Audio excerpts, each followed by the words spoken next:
welcome back. So, at the beginning of the session, we basically looked at our own preferences, and then we said there are steps.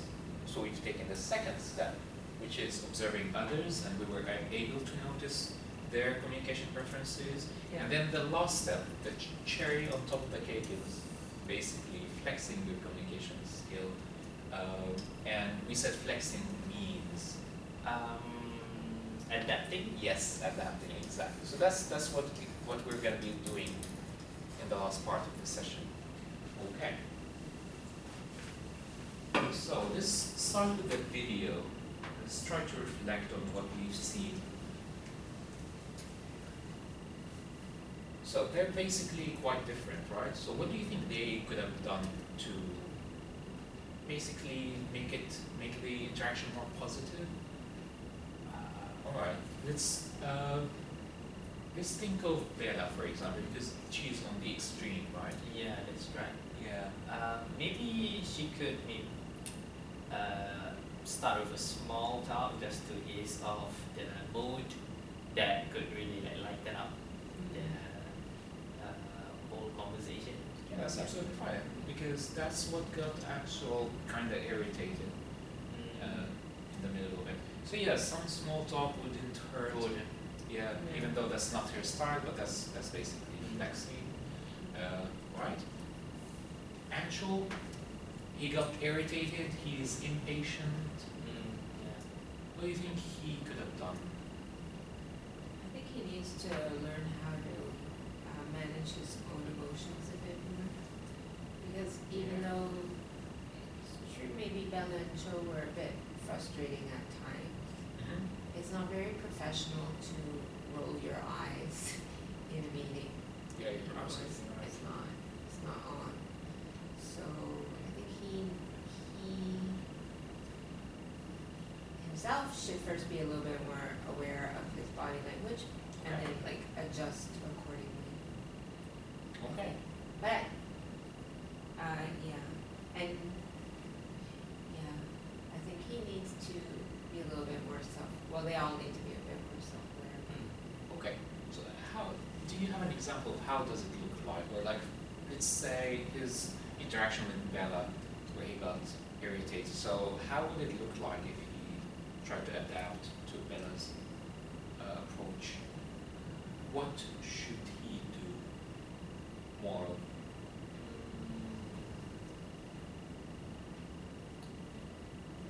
So what you said is really good, it's on point. I think maybe he needs to be a little bit more patient. Okay, and patient. Because both Bella and Cho, especially when they had that exchange with it, do you want to do it? I don't know. Do you want to do it? I don't know. And he just cuts them off. Yeah. They would have got there eventually. Yeah. And it's not really, he's not their boss, so he shouldn't have interrupted. He should have just stayed patient and let them figure it out themselves. Because Right, so if you were having this exchange, Maybe in a more indirect manner. Maybe you can suggest, maybe Bella, you should go do this, and then Cho, you can follow up on that. he could have done that as well. Yeah, that's a good idea. yeah, because I don't think Bella or Cho felt good, being interrupted like that and it being wasn't told very what to do. nice. Yeah, you were absolutely right. What about Cho? He's the fun guy. The He's guy. lovely, but He doesn't read through. You're absolutely right. yeah, and then also I think he looks, so they're all in an update meeting, so they're all supposed to be giving their updates, and he doesn't present himself in a way that looks confident, because everything, instead of saying, this is what I've done, this is what I think we need to do, he just asks for everybody's opinion. Which I think is because he's a relationship person, he wants to feel like everybody's involved and he likes to find out, but sometimes, especially when you are leading on something, you do need to say, this is what I've done, this is what I think we need to do, or here are my ideas, instead of just, because it just comes across as maybe not very confident rather Probably, than. yeah, probably incompetent, would you say? Yeah. Yeah. Probably incompetent as well. So it doesn't give a good impression. Yeah. Yeah. So if I understood correctly, what you're saying is like he should be more clear and concise in a Yeah, way. yes, And a bit more direct. And a bit more yeah, direct, yeah. he went off tangents. Yeah, quite a bit, yeah, and that's where, like you said, read the room. Yeah. Yeah. Okay. Yeah, well, that's good enough. Really good input, you guys. Now we're gonna try to think about ourselves basically, and a person that we have at work. So I'm gonna present to you my person. So this is my communication preferences, and I think you can see yours. Okay. So let's think of a person. This is 4. This is page number 5.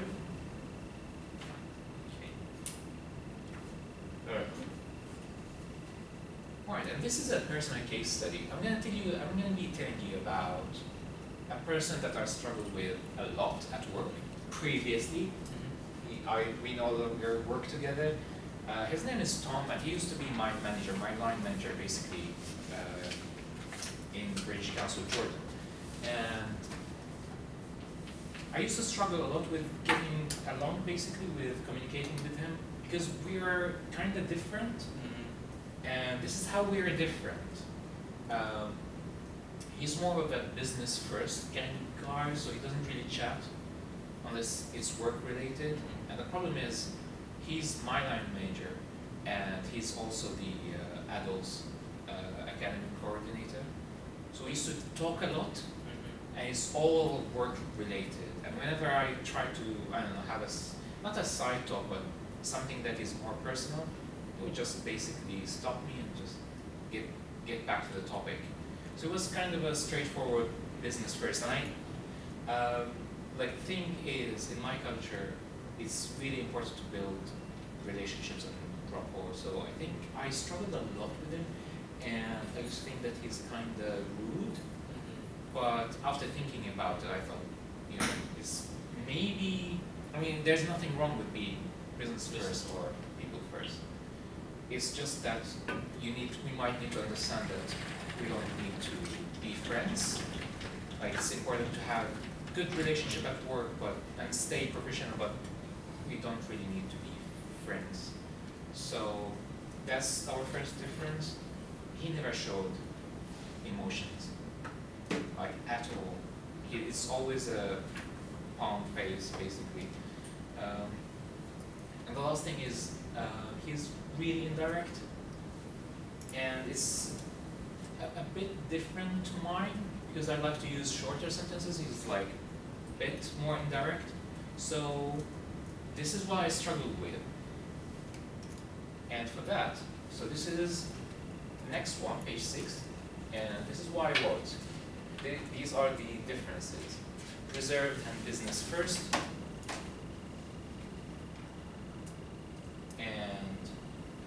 The task is, what can I do to flex when interacting with them? How can I make our interaction more positive, basically? And this is what I came up with after a while. For the reserved, he doesn't really show emotions. I think it's just important to adjust my expectations. I really need to accept that he might not show emotions, or basically be interested in what I say, because he's a business first person. And for being business first, while I'm more in the people first, I'll just need to understand that we don't really need to be friends. We need to work together. So once that understanding, once I could wrap my head around this idea, I think it all made sense, and I started understanding more, if that makes sense. Alright, so this is what we'll be doing. Think of a person that you work with. You don't need to mention their names. So you can put X for any kind of sign, and try to put where they are. You don't have to use all of them, but just things that you think are different. Okay. And then try to highlight here in the example. This is page 5 again. Try to highlight here how you're different. If you can come up with 2 areas where you're different, that would be good enough. All right. So let's take 3 minutes for this.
also save some time.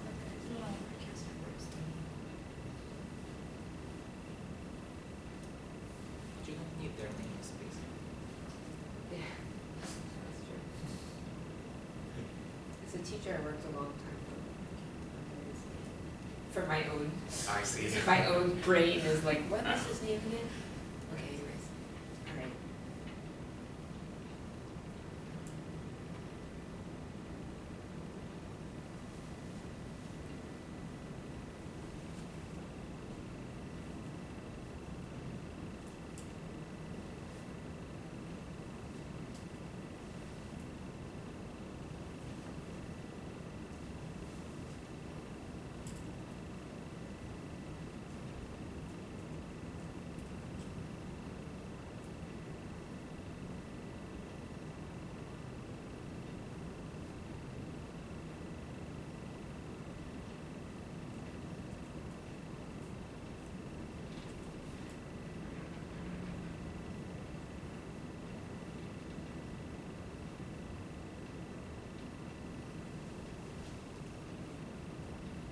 So try to focus on this, things that are different between you and them.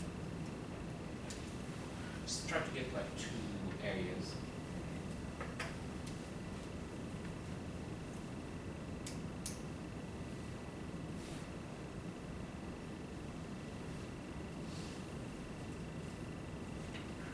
So are we ready? Yeah.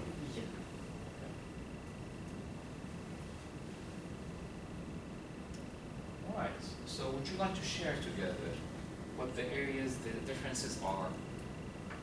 Let's start with the differences. Yeah, can you tell me about them? Karen? So this person is quite direct on what they want. Okay. So they quite, it's not the most talkative person. Alright. Most of the time it is okay, but of course someone that is like people first, we always want to have like a good communication, it's like smooth things out, but we can get caught off guard if we just jump straight into it. Sometimes we're like not really prepared to, Yeah, right. you know, yeah. Yeah, I understand. Because Oh, you're like just, oh, wait, okay. Okay, we jump straight into it, yeah, that's Let right. me get my notebook, right, Yeah. yeah. Right. okay, so if I understood correctly, it's like they're business first and they're more direct. Yes, that's right. Okay, good. Okay, we're gonna move to the next one next. So Aina, can you share about this person? So I have a person in mind, and I'm going to use to pronounce they as well. Yeah. So they are pretty. When they communicate, they actually have a specific instruction or needs in mind, Okay. but very indirect when expressing it to me. Okay. So I prefer direct request. It's easier for me to compute. I see. Yeah. Yeah. So it really took me some time to really be present. What do you really want? I see. Okay. Yeah. All right. So one is directness. That's good. The other one. The Is there second another one, difference? If there's they one, that's good enough. yeah, One? this Alright. one. Right, that's good enough. Okay, Heather, would you like to share? Yeah, mine's very similar, and I think it's just because we're sort of people person, whatever. The person that I used to work with, this person was very professional, very admired, but we never clicked. I used to try to like make small talk and try to be friendly, but that person wasn't very interested in it. And so it kind of made me feel a bit uncomfortable at times, Okay. because I felt like it was like rejection, but I see. yeah. And then the other thing was, so yeah, that was kind of a people first thing and a reserved thing. Okay. And then I guess the other thing was, he was very, very calm and very slow. So that person was a big question mark Okay. for me. I just couldn't read anything other than, yeah. Alright, They were just there for business and that was it. That was Okay. it. that's really good input. Yeah. So, let's imagine that we're gonna work with that person. We're still working in some cases, and for Heather, you can imagine that you're still working with them. What will you do to basically fix, to adapt? And again, it's like small steps. It doesn't mean that you'll have to go like to the other extreme just to basically narrow them. So it can be like some simple steps that would make your interaction more positive. So can you think for like a minute or two on the areas that you put here, the differences, how can you make them better, more positive? So for example, again, mine, you can read mine here.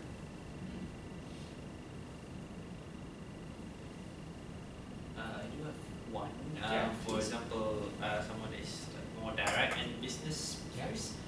Maybe the fact that I know this person wouldn't make small talks, so maybe I just come to that person with a list of things I want from that person, and then start the conversation that way. I want this, this, this. Can you give me this, this, this, or I need to give you from this, this, and then cut away from the conversation. Okay. Yeah, I think what you're saying is like you're adjusting your expectations, Yeah. basically. So yeah, that's a really good approach to going about it. And do you have an answer yet? I think for me to improve on my listening skills and Okay. understanding the tone or the mood. Okay. Yeah, because like for example, okay, and of course set my expectation on what I want to get out of the conversation and how the person would react to me. Alright. Okay, so for example, to be specific, the person can be a switch between people to business depending on the days and the mood. Like Yeah. I think like Anush, was it Anush? Yeah. Yeah. Yes. Actual. Yeah. Sorry. The person that we saw earlier in the video. So I think listening to the cues and adjusting my expectation based on the cues really helps a lot. And just really pay close attention because most of the instruction would be very indirect. Okay. For me to really listen to what the person wants. Like, Yeah. do you want me to give suggestion really, or do you want me to just follow the instruction? Yeah. I think, yeah, maybe you could do like some kind of, at the end, just do a check-in and say, can I just check, I understand what you're asking me to do. You want me to do A, B, and C? Right. And then they'll be able to say, actually B is not quite right, I actually want to do that. So like at the end, you kind of summarize, yeah, you just say, can I just check? Okay. Yeah, this is what you said earlier. You were talking about acknowledgement, and that's basically it. And then they'll also- know you're listening and interested Yeah. as well. Yeah. I've started doing that quite a bit when I come across someone like not clear about. I guess nobody's gonna get mad if you're checking, especially if they have a chance to like repair. That's right. Alright, really great input, you guys. So we're gonna wrap up with a simple activity. We're gonna see I'm gonna share it here. I'm gonna put it here. So it's like a traffic light. This is the closest that I got to Red. red. Call So red. yeah. So what we'll be doing is trying to put a plan for the future, basically. So let's say the red one is something that you would like to stop doing. And for me, like the biggest one that I got is lower my expectations, or like expecting people to behave in a certain way. That's a stop. Start is something that you would like to start doing after having today's session. Continue is something that you think you're doing well and you'd like to continue doing, basically. So yeah, if you can write at least one each. Yeah, you can use the sticky notes for sure.